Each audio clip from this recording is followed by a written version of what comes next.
السلام علیکم سامعین، 14 ذی القعدہ اور 4 جون ہیں۔ خبر کا عنوان ہے اڈیشہ ریل حادثے کے شکار لوگوں کا پتہ لگنے لگا ہے۔ ابھی ہمیں 2 ہی آدمی کا علم ہوا ہے، ایک مغرب بنگال کے ہیں اور ایک آسام کے ہیں۔ خبر تھوڑی تفصیل سنیے۔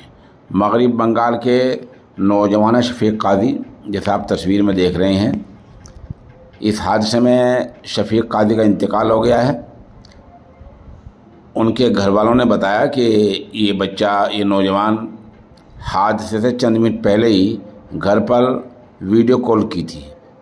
یہ مستری کا کام کرتا تھا اور اس نے کہا کہ گھر والوں کو کہا کہ میں کام نمٹا کر جلدی گھر آ رہا ہوں۔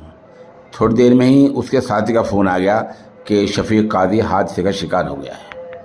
دوسرا معاملہ ریاست آسام کا ہے، جہاں کے ضلع دلگوری کا حفیظ الرحمان لاپتہ ہے اس حادثے کے بعد۔ وہیں سے مولانا محمد ناظم ہمارے رابطے میں ہیں۔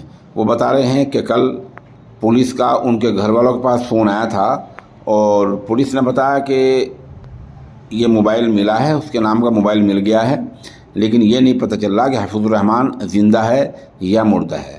بہرحال اس طرح اڈیشہ میں جو ریل بڑا حادثہ ہوا ہے، جہاں 288 لوگوں کی موت کی تصدیق ہونے جا رہی ہے، ابھی تک بہت سارے معاملے ایسے سامنے آئیں گے جو ابھی تک ریکارڈ میں نہیں آئے ہیں۔